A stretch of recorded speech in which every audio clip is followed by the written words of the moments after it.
it appears that COVID-19 is going to be around for a little while. So what we need to do is understand, get more information, how we can protect ourselves, what we can do to build our immune system, how can we keep the stress levels down so that our immune systems are not compromised. But Dr. Eldred B.Taylor is going to give us some information on these various topics and what's happening, how and what we can do right now as vaccines and solutions are being worked on in the medical field. I have Dr. Taylor here with me to give us some information from a medical standpoint that I feel we need as a global community. Dr. Taylor, thank you for joining us. Yeah, thank you. Thank you for having me. Yeah, I'm concerned about this too, and any information I can provide, I'll be happy to do that. One of the things, give us a little bit about your background. I know some of it. I've done more research. Dr. Taylor was with us once before here on the vitamin C when that news broke and what was happening in New York. But give us a little bit about your background and really briefly, and how you came to the place of addressing immune system, building that part of the body. Well, I'm originally trained as an OBGYN. I went to Emory University Medical School in Vanderbilt undergrad and practiced OBGYN for about 7 or 8 years. And I had patients come in and asking me about hormone issues. And when my wife started having hormone issues, that's when I really began to understand that I didn't really know how to treat them, because we were treating them with birth control pills and synthetic hormones. And I got interested in bioidentical hormones or natural hormones. And I saw what a difference that made when I treated the body with what it naturally made on its own. And so I started getting interested in how does the body actually function and look at physiology instead of pharmacology. How does the hormone system work? How does the gut work? How does the immune system work? And what can you provide the body to allow those systems to work at the maximum capacity?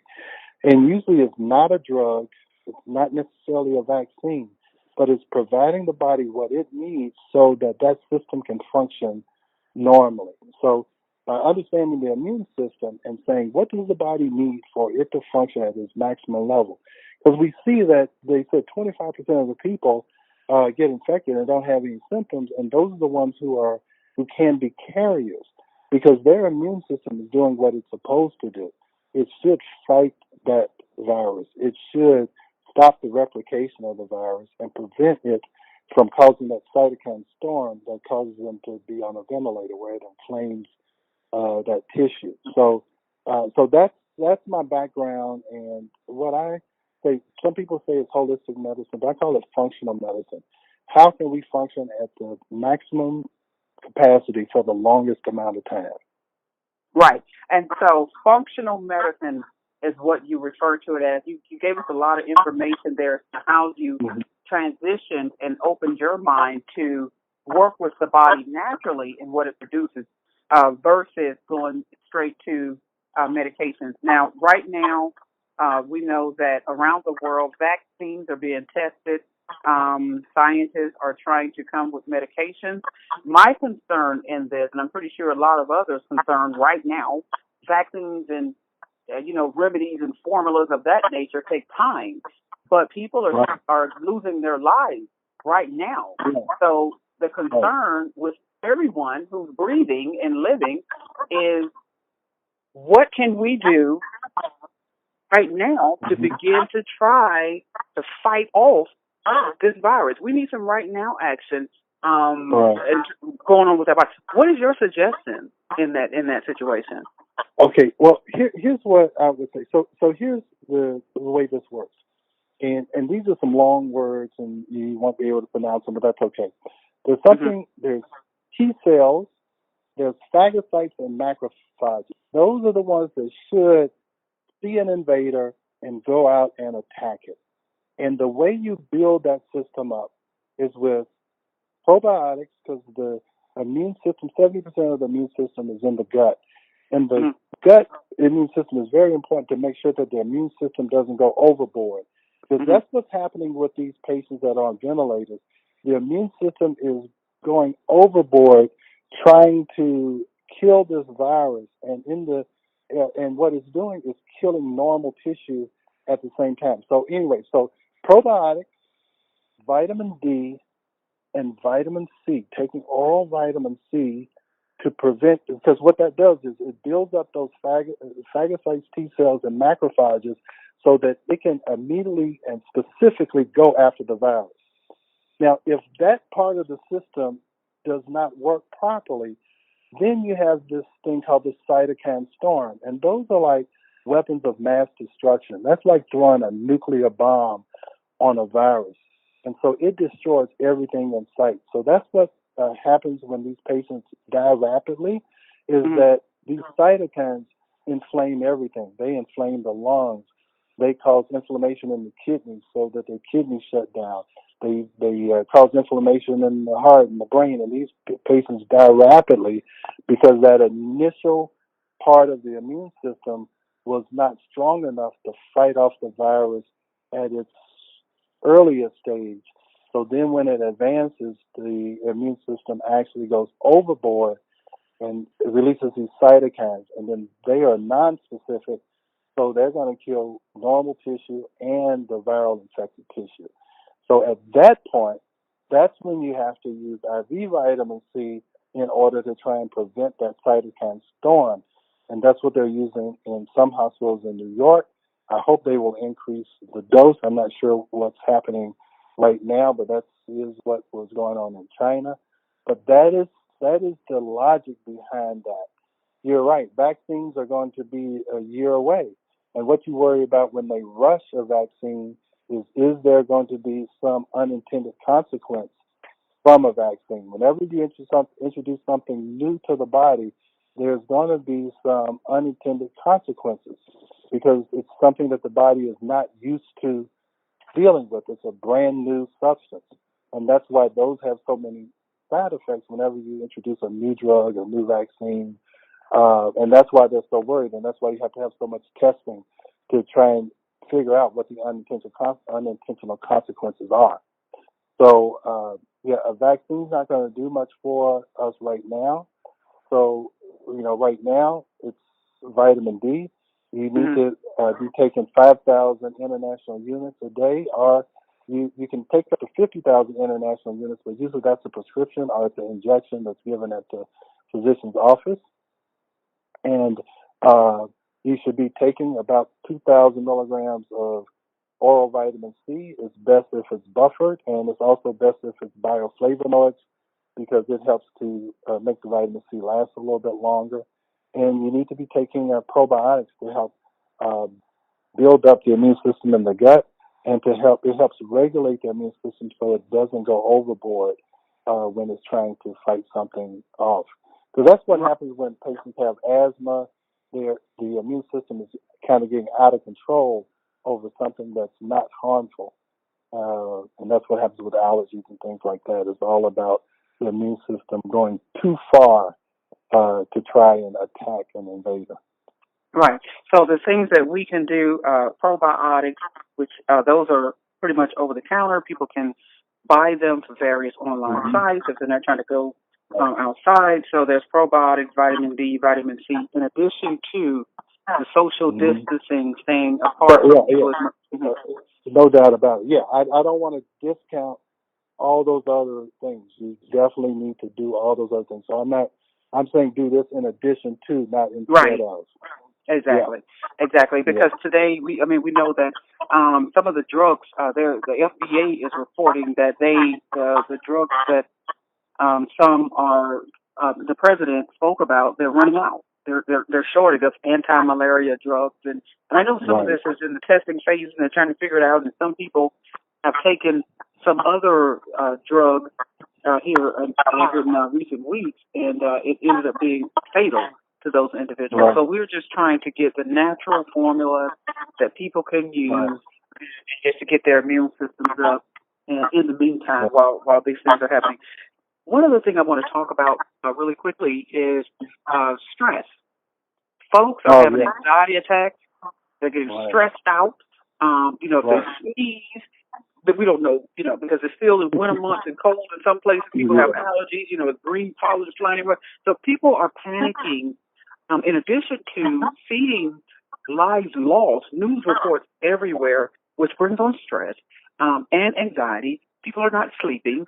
And so that too, just from my understanding and knowledge, and I'm not, in your field medically, is that it affects the immune system. What is your recommendation on that?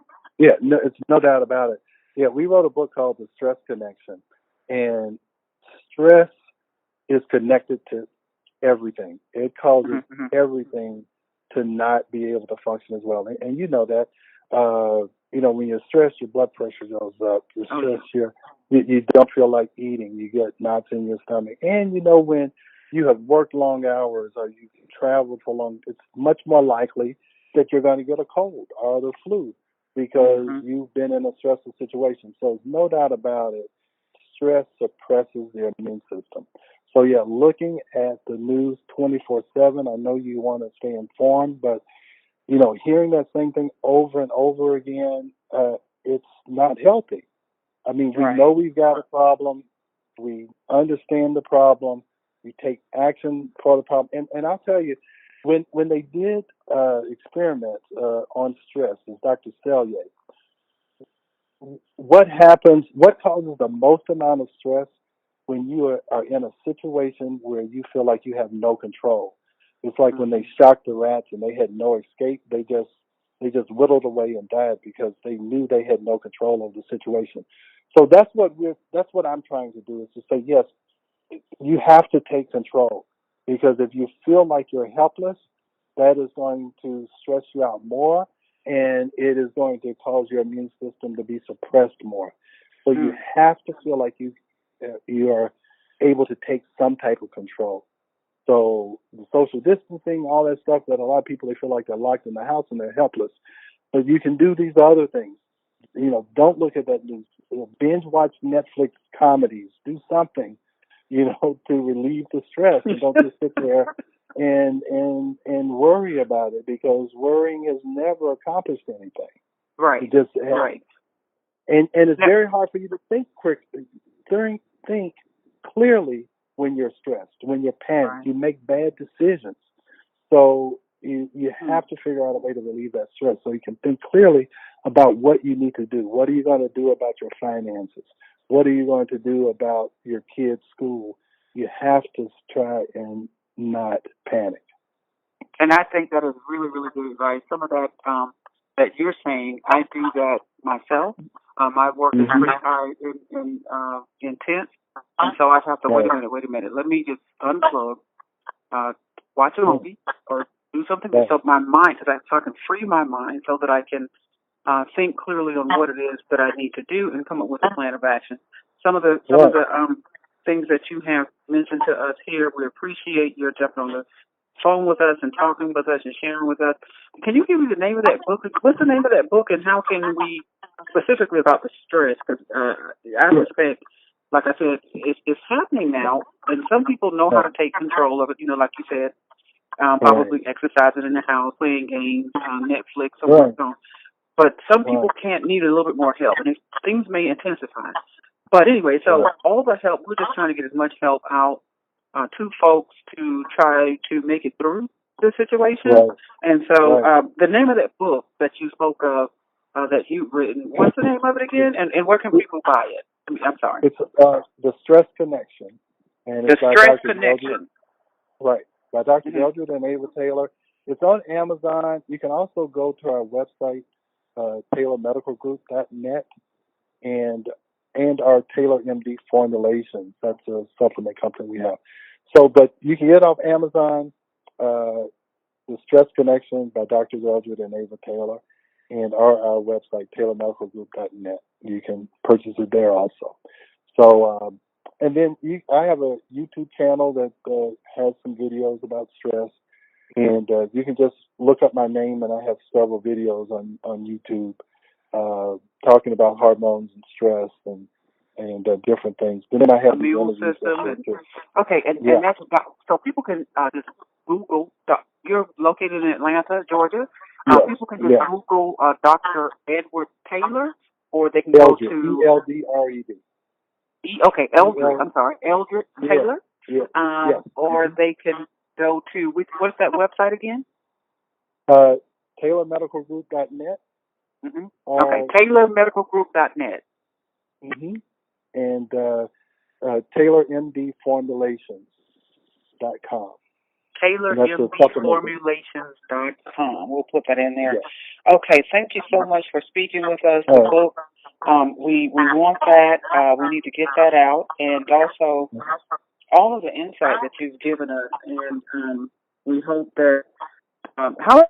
By the way, speaking, I'm sorry, I went right into. But you are a human person too, so you're a doctor. Yeah. How are you and your family, and you guys? How's everybody doing? Oh, everybody's doing fine. We're still actually going to work every day, seeing patients. We're taking every precaution that we can. We disinfect the rooms, wipe them down. We wear a mask. And I'll tell you one other thing you might want to do in your home, and we have it in our office in our home, is that buy a essential oil diffuser and put eucalyptus in it. Eucalyptus has been shown as a vapor to be able to kill viruses and kill any kind of virus. So that's another thing you could do to take control. Other thing is make sure that you go outside. They actually have shown that being outside is a little bit of a disinfectant. And also in the flu epidemic of 1918, they found that the people who were in the makeshift hospitals outside, like they're doing in Central Park in New York, they actually recovered quicker than the people who were in the hospital. So if I need to go to the hospital, say, take me to the outside hospital. I'd rather be there because you get more air ventilation and you're not getting that recirculation of the viruses that may be in the hospital. So if you can go outside and walk or sit on your balcony, or if you're in the house now that here in Atlanta, it's springtime, open up the windows so that you get ventilation and let the fresh air in. Okay, and you mentioned eucalyptus oil. If you're able to step outside, take a walk, by all means do so. Keep the distance. If not, open your windows, get some fresh air in, depending on where you're located. But the point of it is nature and getting some of that outside air is always good, too. Okay, thank you. So we have a lot of practical tips in here for people to take action right now and take control. And as we wade through this situation that has swept the world. Thank you again. We have been speaking with Dr. Eldred Taylor, and we definitely want to make sure we go and go to those websites that he's given us. We'll have it in this video, and get more information that they're providing for us. Thank you so much, Dr. Taylor, for speaking with me. Thank you. Thank you very much.